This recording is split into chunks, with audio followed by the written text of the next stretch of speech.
Chapter 39, trading blocks. We talk about trade blocks. These are a group of countries that have removed barriers or trade restriction from their participation. So it means there's free trade among these countries. That's why we call them trading blocks. So let's go down and see what we have here today.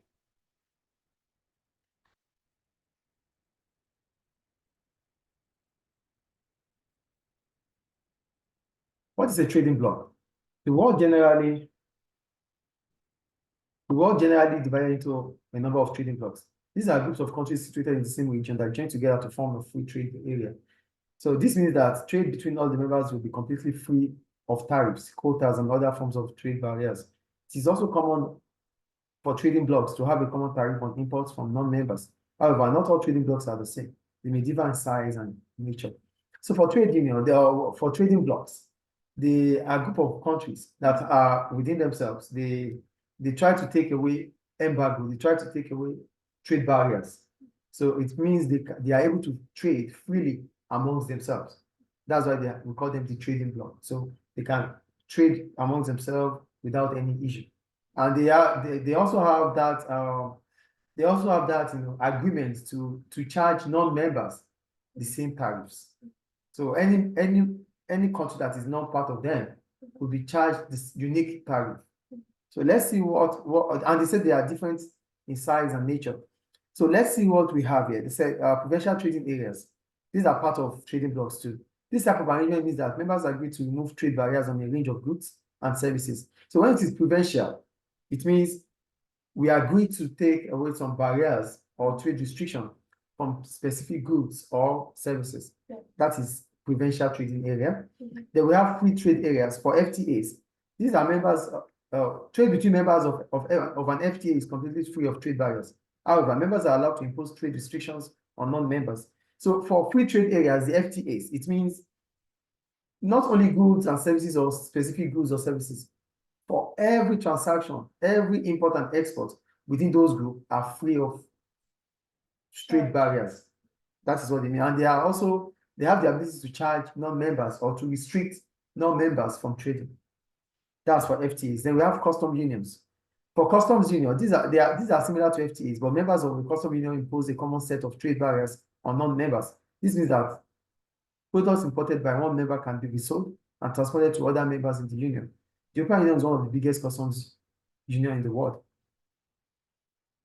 For customs union, these ones, they are more like FTA, but what makes them differ is that they can impose a common set of trade barriers. So if they have to do that, it means they are within an organization, like the European Union mentioned here. So whatever happens, in as much as you are a member of the European Union, whatever you do will be in line with the laws or policies of the European Union. So that's what custom unions are. Then we have the common markets. Do you have any question, or shall we move on? Then we have the common markets. These operate like custom unions, but also allow the free movement of labor and capital between member countries. Common markets will also have the same trading standards and regulations, which makes transaction between members easier. So for common markets, they don't only deal with trades or services. They also allow movement of people and capital among those among the trading blocks. Do you get the difference here? For common markets, it's not just about import and export. There's always movement of people, movement of capital cut across the trading block. Then we have the economic unions. These are the most developed type of trade blocks. The economic unions adopt the arrangement of common markets and custom unions, but also aim for even more integration. For example, members are likely to adopt closer economic, political, and cultural ties. The Gulf Cooperation Council is an example, the Gulf countries. So for economic unions, they combine both the common market and the custom unions. And the common market talks about movement of people. So not only the movement of people, also they talk about having the same set of laws, the same set of policies in whatever they do. So they combine both common markets and customs unions. That makes it economic unions. Is it clear? And the main example of the Gulf countries, Bahrain, Kuwait, Oman, Qatar, and the rest. Any question about trading blocks? They are clear. And the types of trading blocks that we could encounter. We have the FTAs, the economic unions, the common market, the custom unions. I think they are clear. So go to the advantages of trading blocks.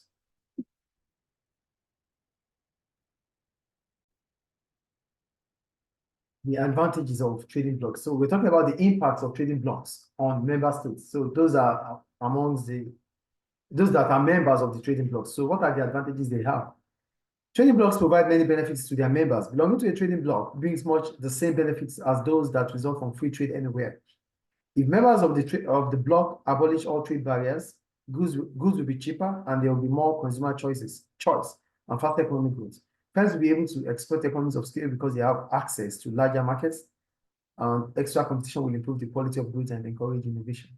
So the first benefit, the benefit of a trading block is the same as benefit of free trade or international trade. So if you are a member of a trading block, it means you have access to raw materials, you have access to cheaper goods or services. So aside that, it means you can operate on a larger scale, which would allow you to exploit economies of scale. It means you have not just your country, you have other countries that you can exploit, you can sell to, and that will make you to operate on a larger scale, allow you to exploit economies of scale. That's about that. And also because it means that each member can sell to any member, right? So that brings competitiveness amongst them. As a result of that, quality might improve. Is it clear? It is argued that the formation of trading blocks invites federal foreign direct investment. This may be because foreign firms are keen to locate operations within a trading bloc to get access to a larger and barrier-free market. This was the case in Mexico, where FDI more than doubled the year after it joined NAFTA. For the FDIs, foreign direct investments, they like to set up in countries that are within members of trading blocks. What does that imply? It means if you are setting up your country in Libya, for example, and Libya is an example, is a member of a trading bloc among the North Africans. It means a foreign business setting up here would enjoy the same benefits as domestic business here. Do you understand? So it attracts foreign direct investment. And if it attracts foreign direct investment, it's good for the country, which is a member, because it means its output will increase. It means employment will increase for the country. Is it clear? The formation of trading bloc also. The formation of trading blocks should result in closer cooperation between members. When we talk about cooperation, it means agreement between members. You know, when you are within the trade, when you are among a member of the trading bloc, it means you can share culture, you can share ideas. The relationship will be intact and intimate. So that's whatever you do, you can share resources, you can share manpower, labor force, and the rest, because you are all part of the same. You are all in a group. You are in an organization. So, and that means you have to care about each of your interests. So that means about it's a good thing anyway, because you are able to talk to each other, you are able to deal with each other. Agreement will always be there. That's cooperation. So studies have shown that trade blocks can reduce cross-border conflicts, promote peace, and achieve substantial social and economic gains. So another advantage for trading bloc is that it reduces war among countries, conflicts, disagreements, because they are all members. You don't have to fight each other. Those border disagreements will not be there, because every now and then that maybe problem might arise. You only have to solve it out through your members, through the organization. So it doesn't have to escalate. So that's the advantage. These are the advantages of being a member of a trading bloc and the impacts to that country or to be impact as a member. Then go to the problems about trading blocks, being a member. So go to disadvantages, problems about trading bloc. Unfortunately, members of a trade bloc does have some disadvantages. One, they said the second paragraph, those in favor of worldwide free trade generally oppose trading blocks. By their nature, trading blocks encourage regional as opposed to global free trade. So one of the problems about trading bloc is that it does not it is not globalization. It does not allow globalization. It is regional. It means it is regional, as in the case of, in respect to that, it's about those countries that are together. So if you are not a member, that means you cannot enjoy free trade with them. Do you understand? So it is restricted to members. So trade relationship is restricted to members. That's the first problem there. Do you get the point? Yeah. One problem with belonging to trade bloc is the financial costs to the government. And also, when you are a member of a trading bloc, you have to pay certain, you have to be doing certain contribution. And where do you get this money from? The revenue of, taxpayer money. That is what you spend. So you are spending taxpayer money into an organization that does not, encourage globalization. So that's the second point. The third point in the paragraph, it says it is also possible for firms within trading bloc to merge and become too powerful. So it could lead to what we call regional monopoly. Did you get it? Why? Because these people, these members, they might just come together and they become so powerful that they don't want to sell outside of their bloc. And if they want to sell, they might have the resources that others do not have. And because they are members, they keep it to themselves, and they keep it to themselves, and if they want to sell, they sell it at exorbitant prices. Get the point I'm saying here. I'm making, okay, let's take the North Africa as an example. Oh, there are resources in North Africa. These are the only countries that have those resources. So members will enjoy it, but non-members will find it difficult to buy. So they could create monopoly, regional monopoly as a result, which is not good for the global, which is not good for everyone. Also, countries may start to rely too heavily on trade within the bloc. This would make them more vulnerable to changes in prices and demand patterns within the bloc. They may also miss out on opportunities in the other world markets. Also, inefficient producers may be protected from competition from businesses outside the trade bloc. As a result, consumers might end up paying more for goods and services in some industries. Reliance over independence on trading bloc. So, if you are a member of a trading bloc and as a result of that, whatever you need, you could get it from other countries which are members. It makes you to rely heavily on them. So if anything happens with price or if there's any changes, you become vulnerable. And because you are too attached to that region, it deprives you of international trade. Yeah. So your focus is always the region, not the global world, which is a problem. Is it clear? So these are the problems about trading bloc for members. So go to the impact of trading blocs on non-member states. Are you there?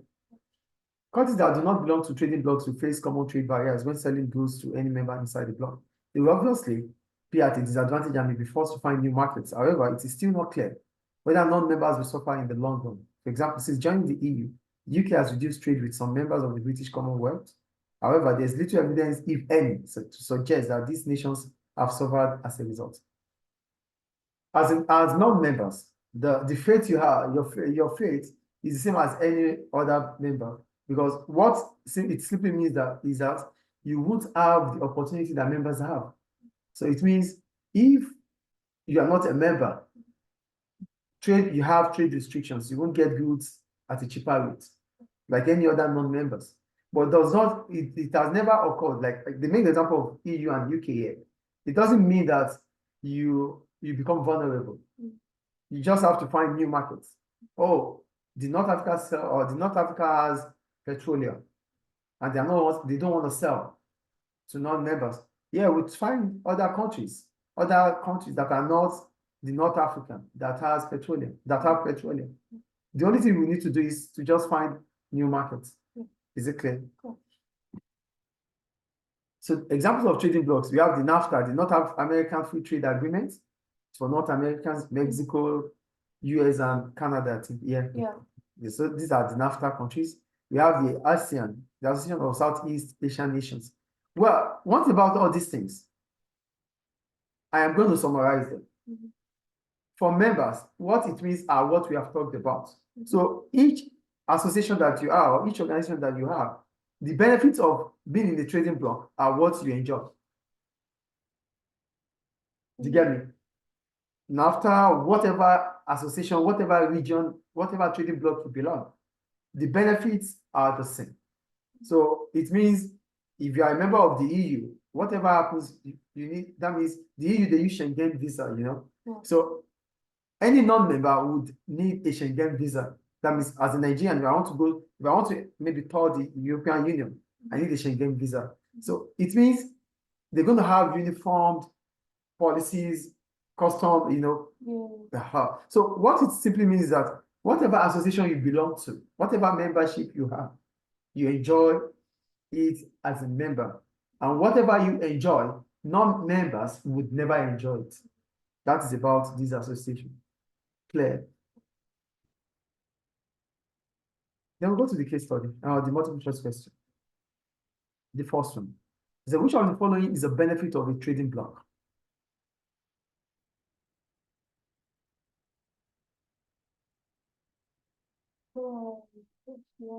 Is attracted. Yes, D. Okay, I will explain that later. They said employment will fall. No. Within the trading block, if there's trading block, we said with trading block, more, it means you can extend your markets among members, right? Yeah. So extending your market among members means demand for your goods will increase.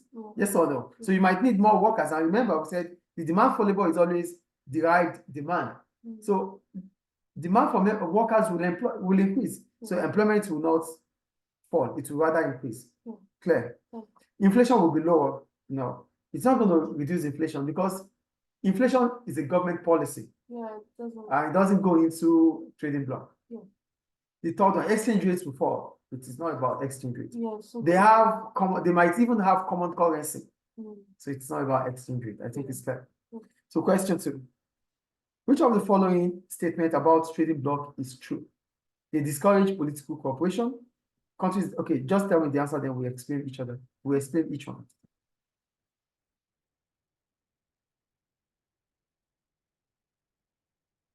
Which of the following statements about trading blocks is true? Is it big? Countries that do not belong to the bloc will face trade barriers. Yes, that's the answer. So let's explain each one. They discourage political cooperation. No, one of the impacts is that there's always cooperation. So it brings about political cooperation, economic cooperation, and whatever cooperation, whatever agreement they could have. They share culture, they share ideas. So A is not the option. C, members of trading blocks all use the same currency. I told you earlier that they might even have the same currency. And D, members of trading blocks speak in a common. Members of trading blocks speak in a common language. No, they can't speak a common language. Every country has their own language. But they might come up with an official language. You understand? But most of the time, they don't speak the same language. They might be in the same region, but not like Libya doesn't speak French. Morocco speaks French. Tunisia speaks French and the rest. Yeah, for example, like here in Libya, you see a lot of people who speak Italian. So you say Italian speakers, but you don't see that in all like that. And another example is the African Union. The African Union, the West African, we have what we call the Economic Community of West African States, ECOWAS. Nigeria is there, Cameroon is there, I think Ghana is there. Cameroon is a French-speaking country, but it's part of the ECOWAS. And Nigeria is also part of the ECOWAS, and we speak English. You get it? Yeah. So the answer is B. So is it B? Yes. For members of trading bloc all use the same currency, they might not. It's not like it's not legitimate. Yeah, they might. Like for example, North Africa, we don't use. But European Union they use. European Union, they have euros. But it doesn't mean that each country do not have their own currency too. Yeah, Germany has Deutsche Mark. Yeah. Okay. I want to ask if UK were they or Brexit. There's Brexit, British exit. But they used to be part of the European Union, yes. But that was Brexit. Yeah, Brexit, yeah, British exit. Which made inflation go on. Well, it doesn't have any impact right now. Yeah. Maybe in the next 5, 7, 10 years, we will see the impact. Yeah. So that ends 39. What was it of trading blocks? Thank you.